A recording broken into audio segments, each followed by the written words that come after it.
ঢাকা বিশ্ববিদ্যালয় এলাকা থেকে ঢাকা ৮ আসনের ভোটের হালচাল জানাচ্ছেন ইয়াসিন রানা।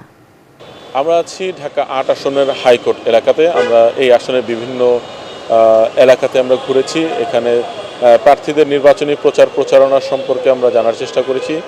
যেহেতু আজকে মনোনয়নপত্র যাচাই বাছাই শেষ দিন ছিল, এখানে যারা প্রার্থী রয়েছেন তাদের মনোনয়নপত্র যাচাই বাছাই করা হয়েছে। এখানে ধানের শীষের প্রার্থী দলের স্থায়ী কমিটির সদস্য মির্জা আব্বাস এবং এনসিপির প্রার্থী রয়েছেন নাসিরউদ্দিন পাটোয়ারি। এই আসনে জামাতের যে প্রার্থী ছিলেন অ্যাডভোকেট হেলাল উদ্দিন, জোটের কারণে জামাত মূলত এনসিপিকে এই আসনটি ছাড় দিয়েছে, সেজন্য এখানে জামাতের কোনো প্রার্থী নেই।